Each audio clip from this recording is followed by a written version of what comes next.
Saya Yowanda Jufri dengan NIM 2230404200 akan membacakan materi yang pertama, yaitu fungsi produksi. Produksi adalah elemen penting dari setiap ekonomi dan fungsinya memiliki implikasi yang signifikan untuk analisis mikroekonomi. Fungsi produksi adalah konsep kritis dalam ekonomi mikro yang menjelaskan bagaimana perusahaan mengubah input menjadi output yang dapat bervariasi tergantung pada tingkat input yang digunakan. Fungsi produksi mengacu pada hubungan antara kuantitas input, seperti tenaga kerja dan modal, dan jumlah produksi atau output yang dihasilkan. Fungsi produksi dapat direpresentasikan menggunakan bentuk umum, yaitu Y sama dengan F, K, L, di mana Y mewakili output, K mewakili jumlah modal dalam produksi, dan L mewakili jumlah tenaga kerja untuk produksi. Fungsi ini merupakan representasi tidak langsung dari hubungan antara output produksi dan input yang digunakan dalam menghasilkan output. Selanjutnya, jenis fungsi produksi. Yang pertama, fungsi produksi linear. Yang kedua, fungsi produksi kuadrat. Yang ketiga, fungsi produksi eksponensial. Dan yang keempat, fungsi produksi Cobb-Douglas. Jenis fungsi produksi. Yang pertama, fungsi produksi linear. Fungsi produksi linear adalah jenis fungsi produksi yang paling sederhana dan paling linear. Ini merupakan hubungan linear antara input dan output, di mana output meningkatkan secara proporsional dengan setiap unit peningkatan input. Misalnya, perusahaan yang memproduksi kursi dapat mengadopsi fungsi produksi linear. Jika persamaan fungsi produksi linear perusahaan adalah Y sama dengan 2K ditambah 3L, peningkatan 1 unit di K akan menghasilkan produksi 2 unit tambahan, sementara peningkatan 1 unit di L akan menghasilkan tambahan 3 unit produksi. Selanjutnya yaitu fungsi produksi kuadrat. Fungsi produksi kuadrat adalah fungsi yang menunjukkan bagaimana output produksi berubah dalam menanggapi perubahan input, seperti tenaga kerja dan modal. Ini membentuk kurva berbentuk U yang dimulai positif dan kemudian menjadi negatif, menunjukkan bahwa produksi meningkat dengan input tambahan pada awalnya, tetapi kemudian setelah mencapai titik maksimum, menurun saat input meningkat lebih lanjut. Misalnya, jika fungsi produksi adalah Y sama dengan K kuadrat, 2 ditambah 3L kuadrat 2, output produksi pertama akan meningkat dengan peningkatan input faktor, tetapi pada akhirnya itu akan berkurang saat input meningkat melampaui titik tertentu. Selanjutnya, fungsi produksi eksponensial. Fungsi produksi eksponensial mewakili situasi di mana peningkatan input menghasilkan output yang meningkatkan secara proporsional. Fungsi cenderung dataran tinggi dengan tingkat input meningkat. Misalnya, jika fungsi produksi adalah Y sama dengan E kuadrat KL, output produksi akan terus meningkat saat input ditambahkan. Pada tingkat yang meningkat secara eksponensial, fungsi produksi eksponensial kurang umum, tetapi ini adalah konsep ideal dalam industri teknologi, seperti perangkat lunak, di mana ada terobosan yang signifikan, dan keuntungannya eksponensial dimungkinkan. Dan yang terakhir, fungsi produksi Cobb-Douglas. Fungsi produksi Cobb-Douglas adalah jenis fungsi produksi tertentu yang banyak digunakan dalam analisis mikroekonomi. Ini memiliki bentuk umum Y sama dengan AK kuadrat, A, L kuadrat, B, di mana A adalah konstanta yang mewakili tingkat teknologi yang dipegang konstan, dan A dan B adalah modal dan elastisitas produksi tenaga kerja masing-masing. Signifikansi fungsi adalah bahwa ia secara kuantitatif menghubungkan input ke output, memungkinkan pengurangan pada kombinasi input yang paling produktif untuk memenuhi tingkat output tertentu. Selanjutnya yaitu dampak fungsi produksi terhadap teori penawaran dan permintaan.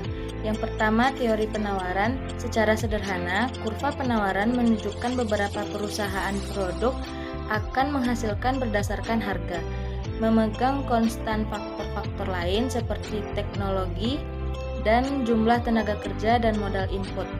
Jika harga produk meningkat, perusahaan akan termotivasi untuk meningkatkan output produksi mereka karena mereka akan menghasilkan lebih banyak pendapatan. Dengan demikian, kurva penawaran percobaan pola miring ke atas. Dan yang kedua yaitu teori permintaan.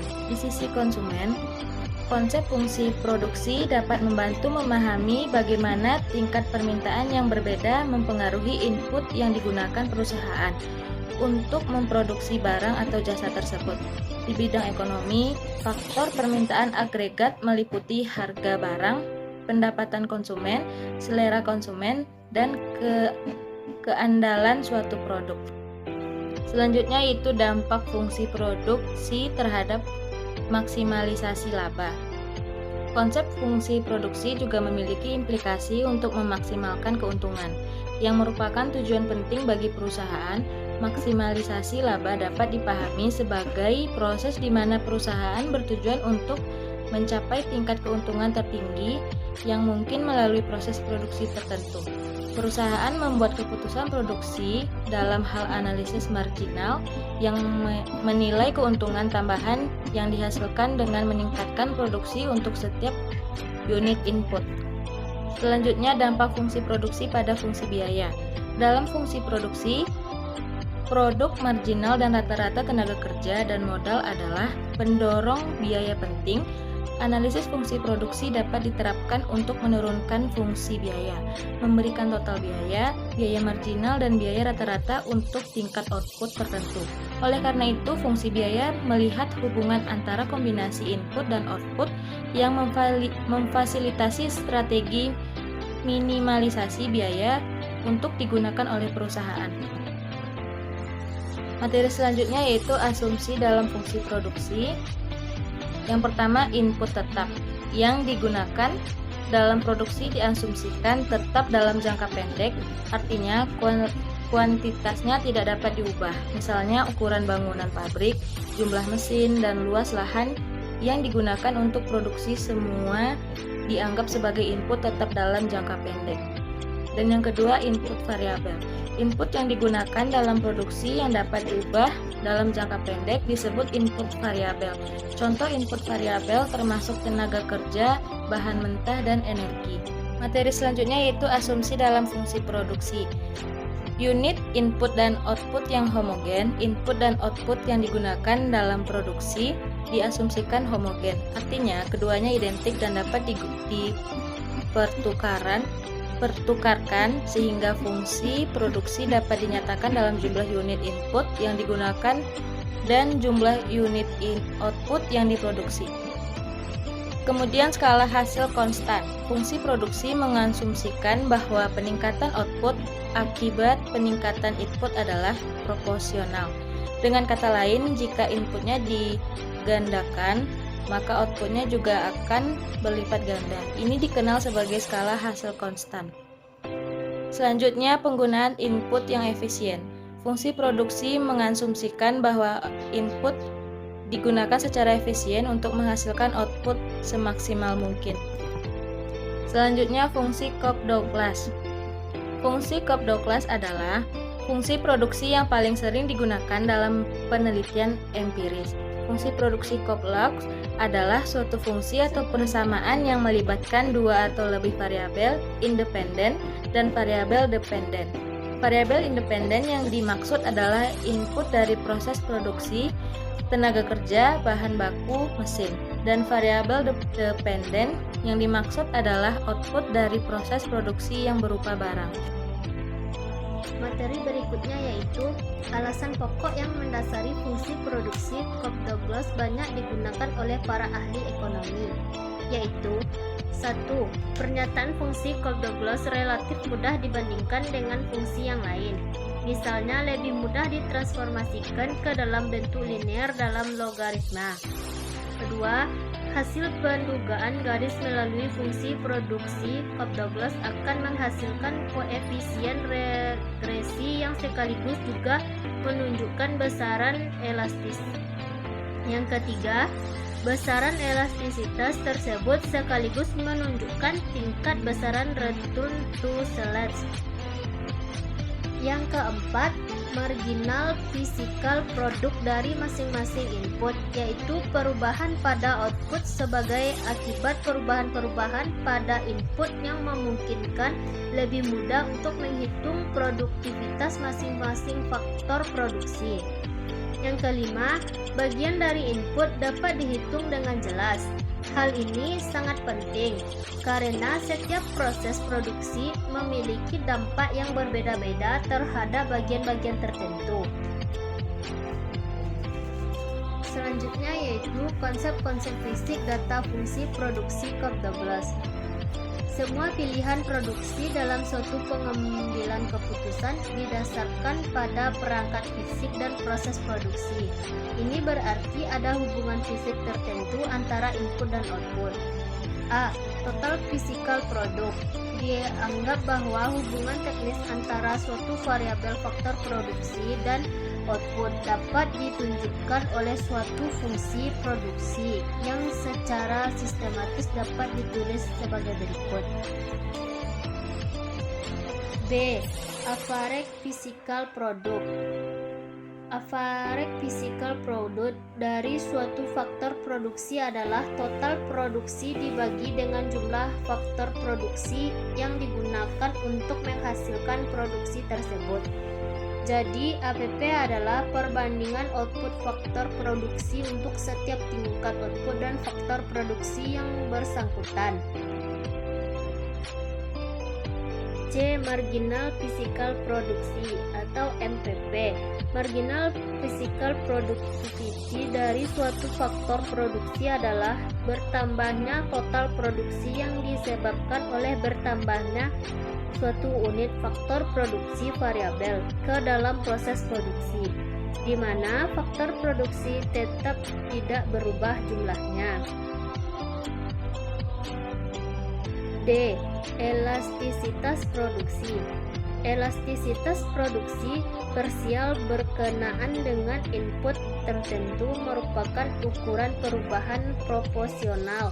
Outputnya disebabkan oleh perubahan proporsional pada inputnya, manakala input-input lainnya konstan. Untuk perhitungan elastisitas produksi parsial, terlebih dahulu harus dicapai MPP. Materi selanjutnya, alokasi tidak optimal. Alokasi tidak optimal merujuk pada situasi di mana sumber daya atau aset dialokasikan atau digunakan dengan cara yang tidak efisien atau tidak menghasilkan hasil terbaik yang mungkin. Ini bisa terjadi dalam berbagai konteks, termasuk ke dalam ekonomi, manajemen sumber daya, atau perencanaan strategis. Alokasi tidak optimal dalam fungsi produksi mengacu pada situasi di mana sumber daya yang digunakan dalam proses produksi tidak digunakan dengan cara yang paling efisien untuk menghasilkan output tertentu. Selanjutnya, alasan mengapa bisa terjadinya alokasi tidak optimal. 1. Penggunaan sumber daya yang berlebihan. Ini terjadi karena terlalu banyak input, misal tenaga kerja, bahan baku, atau mesin, digunakan untuk menghasilkan jumlah output yang lebih rendah daripada yang seharusnya. 2. Penggunaan sumber daya yang kurang. Sebaliknya, alokasi tidak output dapat muncul jika sumber daya tidak digunakan dalam jumlah yang cukup untuk menghasilkan tingkat output yang maksimal. 3. Teknologi yang tidak sesuai. Pilihan teknologi yang tidak tepat atau peralatan yang usang dan tidak efisien dapat mengakibatkan alokasi tidak optimal. Pemilihan teknologi yang sesuai adalah kunci untuk mencapai efisiensi dalam produk. 4. Pasar yang tidak sempurna. Faktor-faktor eksternal seperti monopoli, oligopoli, atau ketidaksempurnaan dalam pasar dapat mengakibatkan alokasi tidak optimal. Dalam situasi seperti ini, harga dan output mungkin tidak mencerminkan kondisi yang paling efisien. Selanjutnya, contoh alokasi tidak optimal. 1. Alokasi sumber daya ekonomi. Ketika sumber daya ekonomi seperti tenaga kerja, modal, dan bahan baku tidak digunakan secara efisien dalam suatu perekonomian. Misal, terdapat pengangguran yang tinggi atau pemborosan sumber daya. Yang kedua, alokasi anggaran. Dalam manajemen perusahaan atau organisasi, alokasi anggaran yang tidak optimal mungkin mengarah pada pengarahan yang tidak mendukung tujuan strategis atau tidak memaksimalkan nilai dari anggaran yang tersedia. 3. Alokasi waktu. Penggunaan waktu yang tidak efisien seperti menghabiskan terlalu banyak waktu pada tugas yang kurang penting daripada yang lebih kritis dapat dianggap sebagai alokasi waktu yang tidak optimal. 4. Alokasi investasi. Dalam investasi yang tidak optimal mungkin mengarah pada portofolio yang kurang beragam atau berisiko terlalu tinggi yang dapat berdampak negatif pada hasil investasi.